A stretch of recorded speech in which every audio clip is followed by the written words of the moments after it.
Harry and Meghan's wedding was the biggest day of their royal lives, and it didn't exactly go without a hitch. So what went wrong?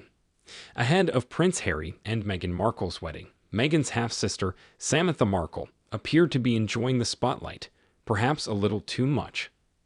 Meghan later told Oprah Winfrey that she and Samantha barely knew each other, but that didn't stop Samantha holding interviews with basically any news outlet that expressed an interest. At the time, Piers Morgan dubbed her a little vulture and asked her if she was making a killing selling out her half-sister. Samantha appeared unbothered by the accusation, however. Some might say it's pretty rich coming from you, Samantha Markle, to come on television and blame media vultures. Samantha cashed in on the big day itself, too, allowing a camera crew inside her house so they could film her watching Meghan and Harry's wedding. Her partner, Mark Phillips, only told the Daily Mail that she was, quote, making big money with an exclusive TV interview. He wouldn't divulge how much she was getting paid for her time, but appeared to insinuate to reporters that it was somewhere around $25,000. Whether or not Meghan expected these shenanigans from her half-sister on her wedding day isn't clear, but she hasn't ever publicly commented on it. It sure sounds like that might be for the best. Arguably the biggest fiasco of Meghan Markle and Prince Harry's wedding was the absence of Meghan's father, Thomas Markle. Thomas ditched the ceremony at the last minute, leaving Meghan to walk down the aisle with King Charles instead. Inevitably, the absence of Meghan's father stirred a media frenzy that continued through her wedding day and beyond. This whole ordeal began when it came to light that Thomas had staged photos for the paparazzi. Then he claimed he had a heart attack, which prevented him from attending the ceremony. Predictably, some outlets suspected that Thomas was lying about his medical condition. In the meantime, Meghan released a statement 2 days before the wedding, announcing that her father wouldn't be attending her nuptials. It read, "I have always cared for my father and hope he can be given the space he needs to focus on his health." Around the same time, The Telegraph reported that both Harry and Meghan were very upset that Thomas would not be attending the ceremony. While many speculated that Meghan's mother, Doria Ragland, would be walking her down the aisle on the big day, Charles ended up doing the honors instead. Since Thomas Markle pulled out at the last minute, the wedding organizers didn't have time to take his name off the wedding program, making his absence even more obvious on Meghan and Harry's special day. The appearance of Thomas Markle's name on the final program was first noticed after Prince William and Princess Catherine posted the official order of service on their joint Twitter account. Various media outlets reported on the apparent oversight, leading Kensington Palace to issue a statement addressing it.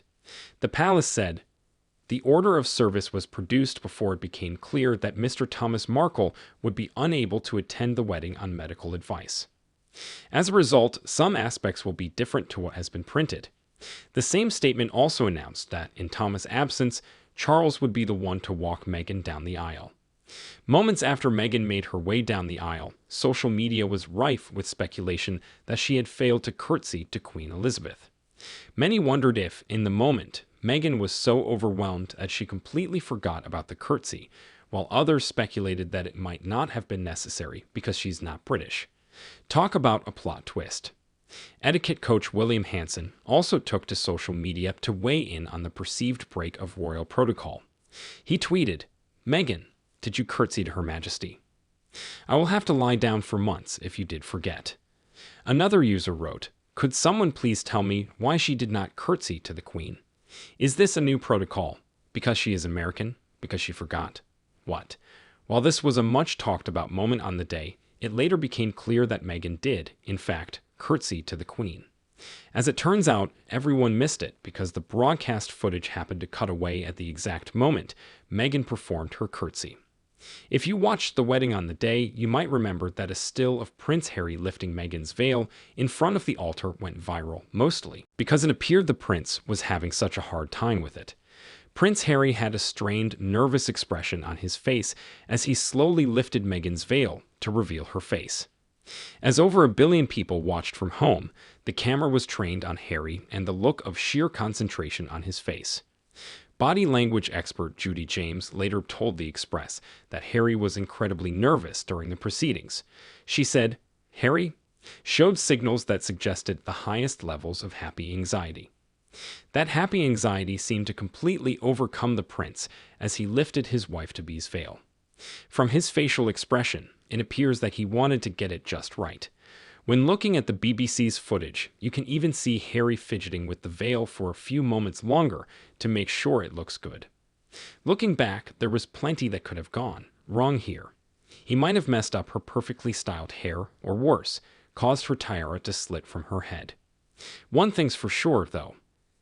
Harry likely heaved a huge sigh of relief once that part of the ceremony was over. American Bishop Michael Curry delivered Harry and Meghan's wedding sermon, evoking equal amounts of shock and awe from the gathered guests. The bishop didn't alter his theatrical preaching style one bit, despite the fact that he had found himself in Britain with the Queen in attendance. I know that the Bible said that Jesus walked on the water, but I have to tell you that I didn't walk across the Atlantic Ocean to get here. The bishop's sermon on the power of love apparently left some royals red-faced, while other guests looked downright scornful. In a piece written for The Guardian, Diana Evans later said, "It was a sermon that will go down in history as a moment when the enduring seat of colonialism was brought before the Lord and questioned in its own house." The passionate sermon wasn't the only thing that was out of the ordinary, however. Curry also later admitted that he went well over the allotted time. He explained, "I was shooting for 6 to 7 minutes. I really hadn't anticipated there are moments of pause, and there is a number of nonverbal interactions that happened in the sermon that actually take up time, and so it ended up being a little bit longer than I had planned." In the end, despite aiming for 6 to 7 minutes, the sermon lasted a whole 14. Whether King Charles dozed off during Harry and Meghan's wedding is still a point of contention among many royal fans. Some believe that during Bishop Michael Curry's speech, Charles nodded off. The then prince's head was bowed, and his eyes appeared to be closed. Now he might have just been resting his eyes. Charles was no spring chicken even then, and with all the drama that had surrounded Harry's wedding, nobody could blame him for drifting off during a long ceremony. While the cameras missed Meghan's very important curtsy to the Queen, they did somehow manage to capture a shot of Charles seemingly snatching 40 winks. Of course, eagle-eyed royal watchers quickly noticed this and took to Twitter to joke about it. One user wrote, "Prince Charles is falling asleep." Another joked, "Prince Charles texting his concerns about the length of the preacher's speech." Meanwhile, one user wrote, "Someone find the switch on button for Prince Charles." However, Judah James later insisted to the Express that, even though Charles appeared to be dozing off, he clearly didn't. Well, that was a service and a half, wasn't it?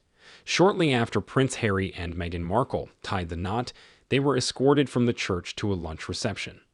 Thousands of royal fans waited outside to catch a glimpse of the couple as they passed by in their carriage, but a few people found themselves quite startled when one of the horses in the procession decided that it had had just about enough of all the fanfare.